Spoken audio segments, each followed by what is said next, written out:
Paano mamatay ang tao? Paano naman mamatay ang tao sa K-drama?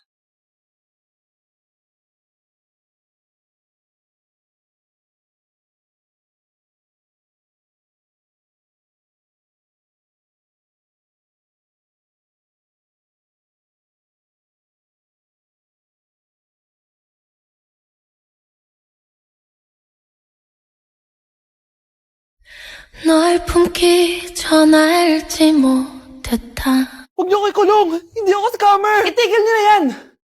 Hindi si nanay ang scammer. Pero nasa bahay na to, ang totoong scammer. Hoy bata, huwag kang mangialam. Wala ka namang ebidensya. Pero nay, alam ko hindi ko yung scammer. Tara na, sumama ka na sa akin. Mga anak, aayusin ko to ha? Babalik din ako, okay? Kung sino man sa inyo yung totoong scammer, umamin na kayo! Nakulong si nanay, di ba? Ate, walang may gustong makulong si nanay. Tsaka bakit kami lang tatlo sinisisi mo? Eh baka ikaw talaga yung totoong scammer. Imbes na magsisihan tayo, magtulungan na lang tayo para kay nanay. Malalaman ko rin ang totoo. Delivery po. Gabi na. May nagde-deliver pa? Kuya, kaninong parcel yan? Kay Susan po ulit. Ha? Saan nangyari yun? Eh, nasa kulungan na si nanay. Aba ma'am, hindi ko po alam. Taga-deliver lang po ako eh. Sige na po. Oh, nasa gitna yung kalaban ha? Hoy, ayusin mo na itong mga damit mo. Ilagay mo muna dyan sa kama. O, ayun na! Paano naman ito naman ng parcel na to? Nakakainis, talo na naman. Ano ba? Ba't nandito to? Ito ba yung galing sa scam? Sabi ko na nga ba? Ikaw yung scammer! Ate, hindi ako yung scammer. May parcel na dumating at nakapangalan kay nanay. Di ba pang computer to? Eh, ikaw lang naman mahilig mag-computer dito eh. Ano na namang scam ang ginawa mo? Pasalamat ka, minor de edad ka pa. Bawal ka pa makulong. Pasensya na sa ginawa ng anak ko. Pagsasabihan ko to. Basta wag na uulitin ha. Ako na magbibigay sa mga may-ari neto. Sige na.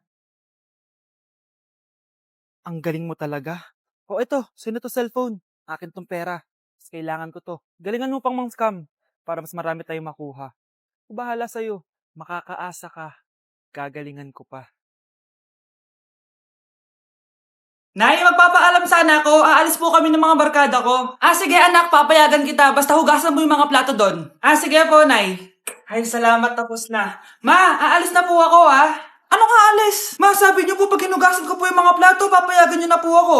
Ha? May sinabi ba ako? Tsaka anak, wag ka lumabas. Delikado sa labas. Mama naman scammer ka. Tsaka pala anak, magsiswimming tayo bukas. Maganda ka na The next morning. Nay, tara na po, mag-swimming na po tayo. Oh, saan ka pupunta? Nay, sabi niyo ba mag-swimming tayo? Wala naman ako sinabi mag-swimming tayo, anak. Tsaka tignan mo yung sa labas, umuulan, mag-swimming ka? Si nanay talaga scammer. Di bale, anak, mag-mall na lang tayo mamaya. Basta matulog ka, Nay, totoo na po yan,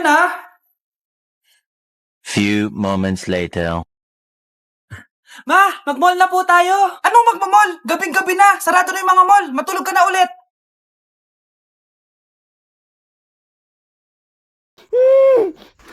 Shh, Scarlett. Itatakas kita, ha?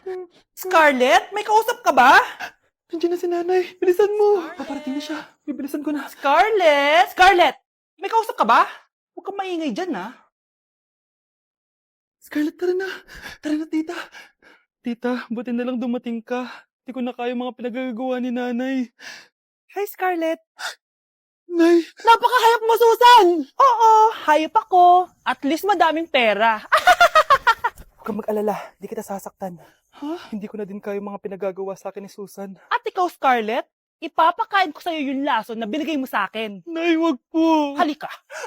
Isubo mo tong lason. Ito'y nararapat sa'yo para mawala ka na sa mundo. Itigil mo na yan, Susan. Totoo ba itong nakikita ko? Buhay ka, Tay? Oo, buhay na buhay. Paano nangyari yun? Hindi pwede. Pinatay na kita! Simula pa lang ng una, alam ko naman na pera lang ang habol mo sa akin, Susan. Kaya nung naparalyze ako, alam ko na pagkakataon mo na yon para lasunin ako. Kaya inutusan ko yung pulis para ipalit ako sa bangkay. Hawak ko din dito yung mga papeles na magpapatunay na ninanakawan mo ako ng pera. Sumama ka sa akin sa presinto. Tandaan nyo to! Hindi ba ako tapos? Anak, sorry. Kinailangan ko magtago sa'yo. Okay lang, Tay. Ang importante, buhay ka.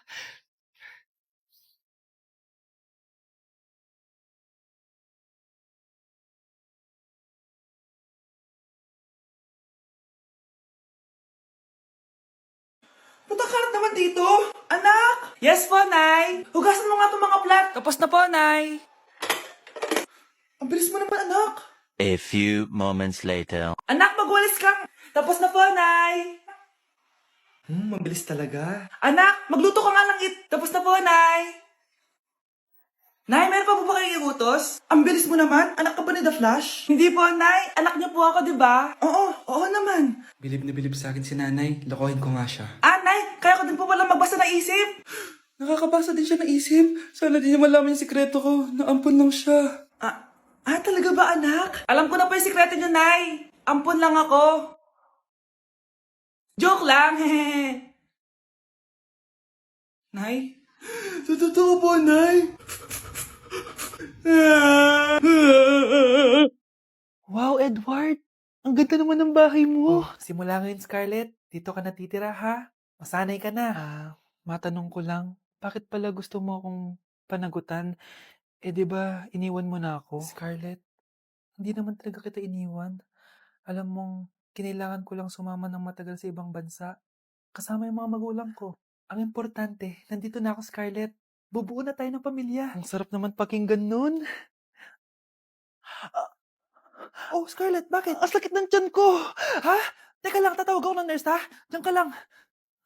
Edward. Buti na lang dumating ka, tita. Ako, Edward, salamat sa pera, ha? Makakasiguro kang kay Scarlett Lato mapupunta. Bakit nandito yung babaeng yan, ha? Paalisin niyo yan! Ha? Anong nangyayari? Scarlett? Anak, di mo ba kilala? Nanay mo ko. Hayaan mo, baka dala lang ng pagbubuntis niya. Tawag lang po ako ng nurse, ha? Scarlett, dyan ka lang, ha? Edward, wag mo akong iwan, please! Wag mo akong iwan dito sa babaeng to! Akala mo ba makakatakas ka sa akin? Binigyan ako ng malaking pera ni Edward, oh. Nakuha ko na yung gusto ko. Ngayon, pwede ka na mawala. Nay, wag po, please. Scarlett, pigilan niyo babaeng yan! Brianna? Tita, anong ginagawa niyo kay Scarlett, ha? Wala. Ina-adjust ko lang yung unan niya. Napakasama mo, tita. Sariling anak mo, papatayin mo? May ipapakulong ako dito. Ano? Kulong? Edward, nakatakas siya. Scarlett, hayaan mo na siya. Hindi ka na niya pwedeng saktan, ha? Paano yung pera? Buti na nakatakas ako. At least may cheque naman ako. Nasaan na yun? Nasaan na yung cheque? Ito, naiwan niya. Thank you, Edward. Masaya ako para sa inyo, ate. Scarlett, Brianna, hanggat nandito ako, poprotektahan ko kayong dalawa. Grabe, ang pangit ko pala dati nung bata ako. Sino itong tumatawag? Hello? Scarlett, wag kang papasok bukas sa school, ha? Ha? Bakit? Sino ka ba? Basta, sundin mo na lang ako, please. Ano yun? Ang weird. Oh, anak, hindi ka pumasok? Opo, Nay. Masakit po yung pagkaramdam ko, eh. Pagaling ka, anak, ha? Anak, yung school mo, nasusunog. Nasusunog, Nay? Totoo nga yung sinasabi ng caller kanina. Grabe. Buti na lang, anak, hindi ka pumasok sa school ngayon. Sino na naman tumatawag na to? Hello? Sino to? Scarlett, wag kang matutulog ngayong gabi, ha? Ikaw na naman? Paano mo nalalaman yung mga yan, ha? Scarlett, please, hindi mo na... anak, matutulog na ako, ha? Ikaw din, huwag ka na magpuyat. Sige po, Nay. Tatapusin ko lang po itong pinapanood ko. Kung hindi ako matutulog, ano namang gagawin ko buong gabi?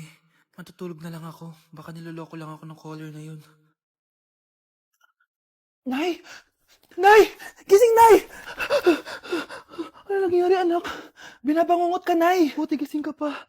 At nagising mo ako. Sino ba talaga yung caller na yun? Sino ka ba talaga, ha? Bakit alam mo lahat ng mga masasamang mangyayari? Gusto mo ba talaga ako makilala, Scarlett? Oo! Dahil hindi ako matatahimik! Magkita tayo malapit sa puno ng mangga. Hello?